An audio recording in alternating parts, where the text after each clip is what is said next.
Live from our 7 Tasmania studios, your nightly news with Kim Miller begins now. An inquiry into child sexual abuse has heard extraordinary allegations. The current manager of the Ashley Youth Detention Centre tried to bribe a prisoner into saying positive things to the Commission.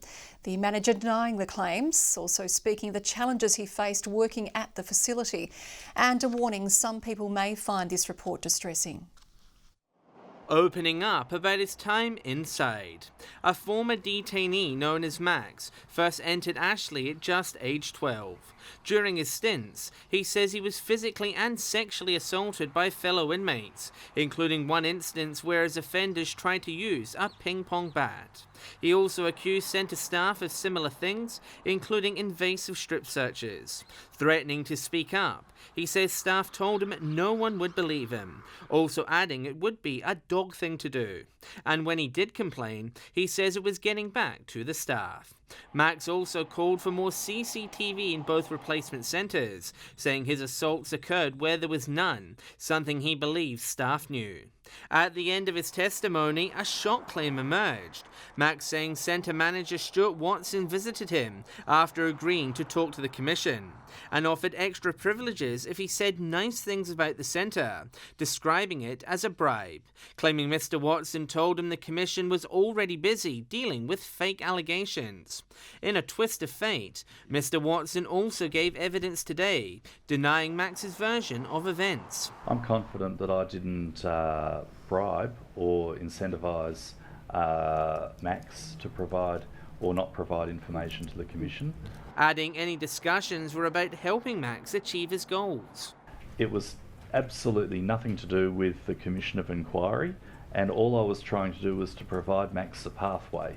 The centre manager also opening up on the environment he faced when he joined in 2020. I knew that it was a difficult place, I knew it was a difficult job, and I knew that there were very complex problems. I really felt like I was a bit of a mouse caught in a trap. Mr Watson started in a less senior role, which was temporarily filled by a centre staff member. He alleges it took 4 days for the person to leave the office, and when he did, he left it really dirty and grotty, and a voodoo doll hanging from the monitor with pins through the heart. John Hunt, 7 Tasmania News. And if you or anyone you know needs help or this story has caused distress, contact the Sexual Assault Support Service on 1800 697 877. The shocking evidence presented over the past few days at the Commission of Inquiry has sparked renewed calls for Ashley to close immediately. The government is defending its 2024 timeline, but there are concerns it might not be able to be met.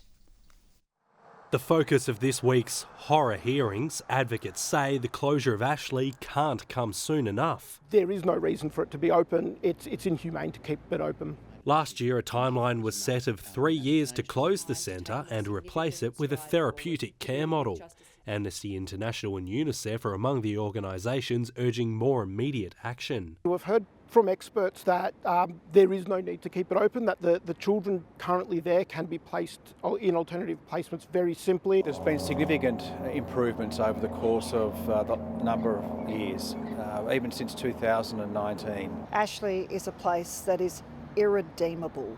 There is a culture there amongst some staff of enabling harm to children and covering it up. The Greens are now questioning whether the government will even be able to establish the proposed therapeutic care centres in the next 2 years. What we've established today in question time is that progress is glacial. The Minister today detailed that 2 employees have been installed to steer progress, a discussion paper released, and a consultancy firm enlisted to prepare potential options. There's a lot of work to be done, but it's important that we get it right. It's important that we take the required time to ensure that the youth justice model, the contemporary model, and indeed the therapeutic care model is fully developed. And to ensure future generations are kept safer than past and previous ones. Josh Duggan, 7 Tasmania News. The state government has torpedoed plans to build a nuclear submarine base. A motion was passed at Saturday's state conference to build one in the south, but during question time today, the Premier said the views of the membership and the parliamentary party don't always align.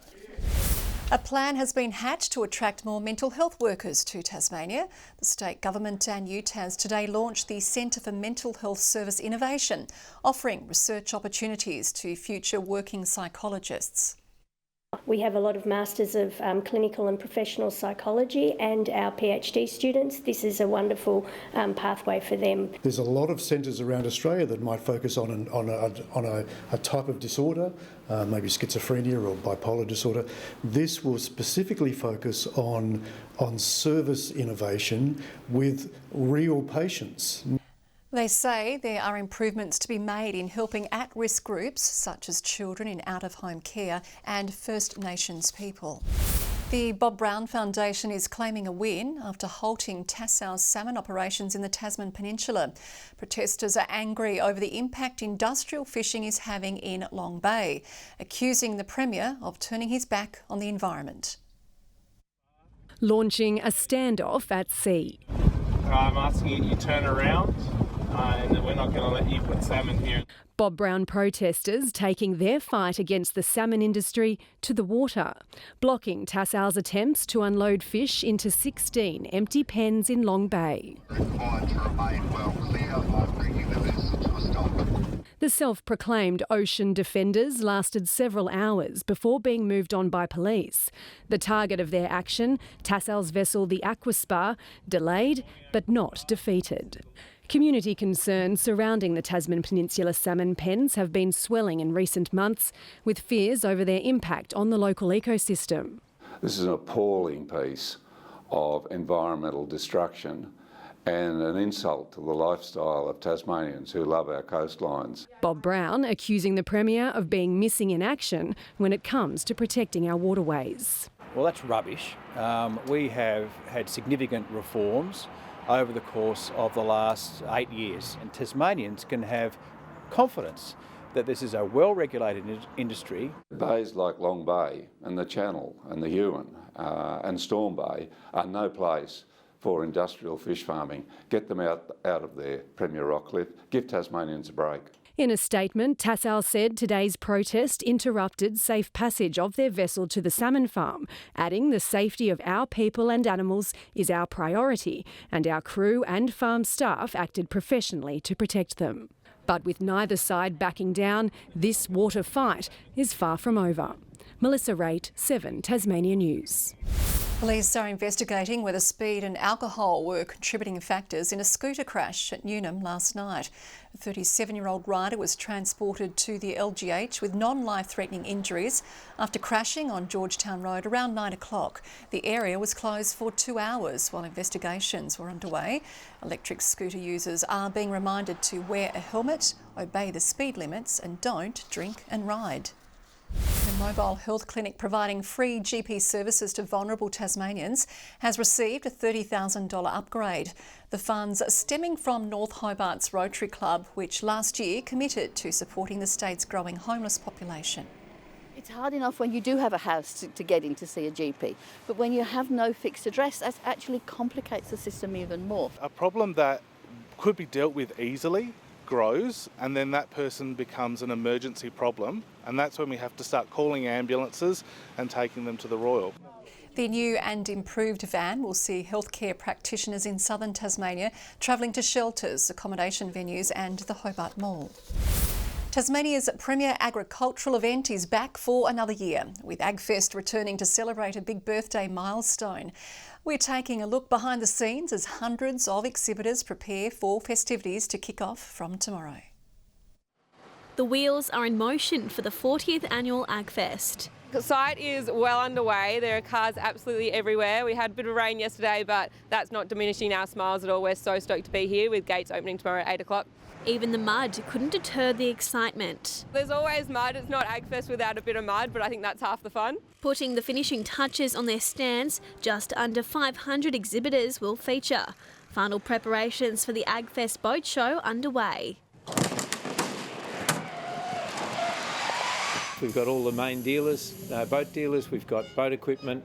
We've got the sea fisheries guys down at the bottom of on the corner of South Street.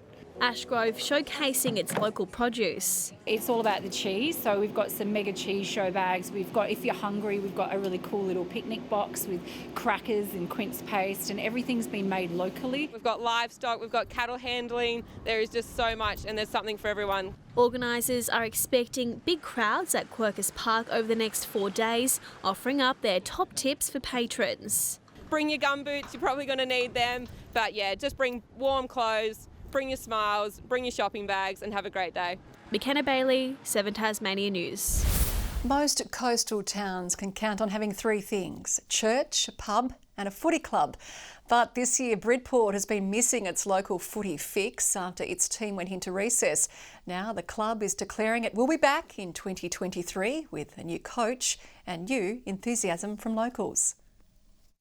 Its home ground is spectacular enough to have rivals green with envy, but Bridport hasn't bashed a boot stud into this oval all season. That's because a player drain left the club all at sea. We're bored. There's no football, there's no rush of population coming through to come up to Bridport to watch the football. But those days are nearly over. The Seagulls will soar again next season after a dogged recruitment drive headlined by new coach Andrew PHILPOTT. Generally in Tasmania when a team falls over, that's been it. History says that they're finished. The committee have had a real crack at saying, well, no more, we know what we've missed. PHILPOTT's currently at the helm of Bracknell, steering the Redlegs through a final series of their own. But part of Bridport's bait is the challenge. In 20 years of coaching, he's never taken charge of a club which, in theory, doesn't exist. Excited, nervous, bit of pressure starting to come on now. The locals are certainly up and about. The new era will even see the club go back to its old hoop-style Guernsey, a look familiar to Tom Barnett, who's returning after spending this year at Scottsdale. My family's involved here, they're on the committee here, I'm also on the committee here, so it means a lot to me for Bridport to get back up and going. The club fell over this year just weeks before the season start. The fixture had to be redrawn and an entire pre-season amounted to nothing. But it lit a flame of hunger in the town when locals realised just what they were missing out on. And the numbers are looking really, really exceptional for next year. Set for a famous comeback before a ball has been bounced. Tom Johnson, 7 Tasmania News.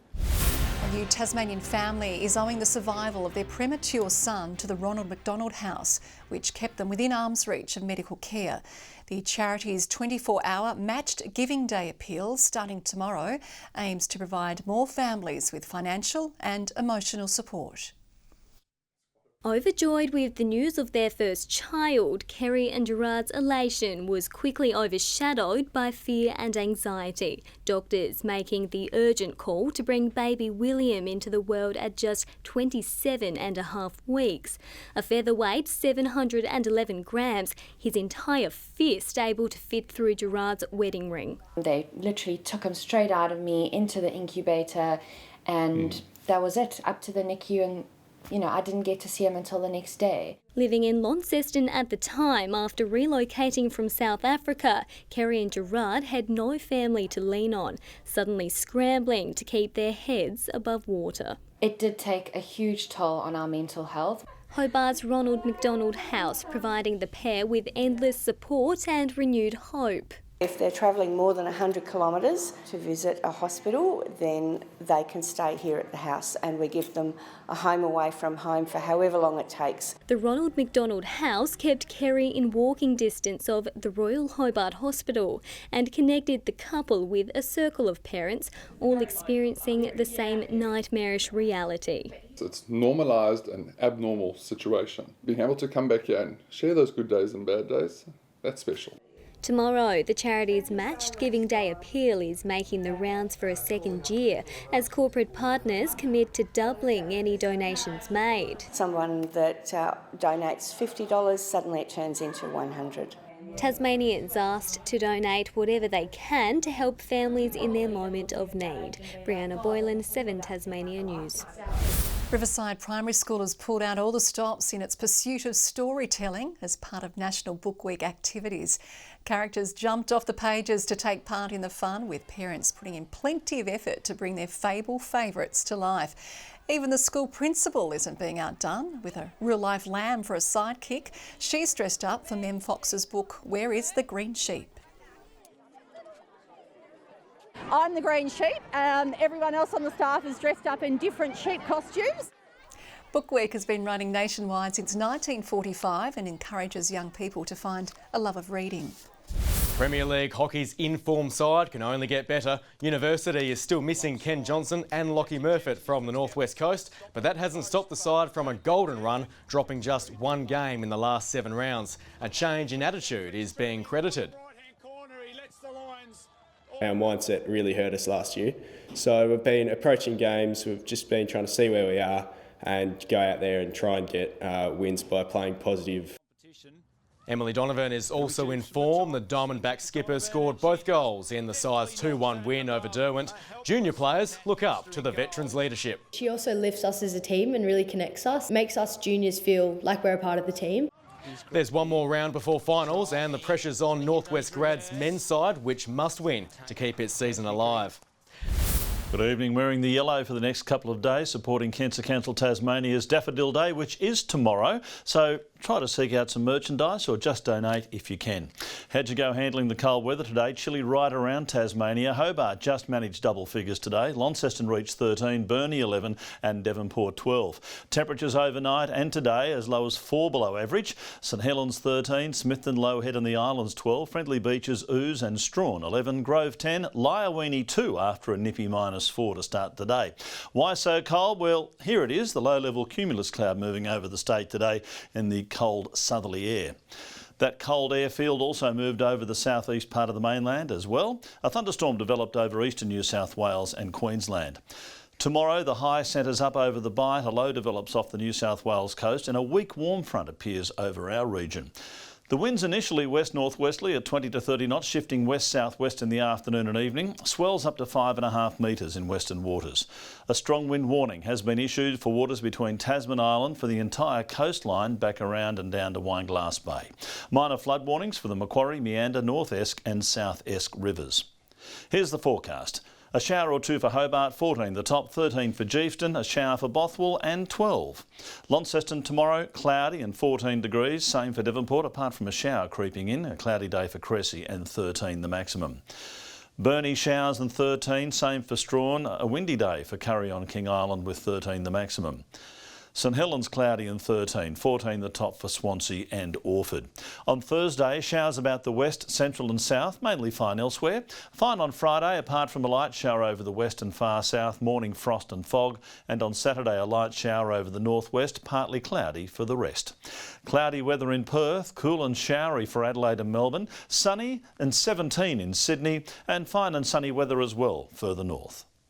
And right here it's partly cloudy, 7 degrees in Hobart, clear in Launceston 7 and clear in Devonport 7 degrees. And the all-important AgFest 3-day forecast, Kim, tomorrow, Thursday, and Friday,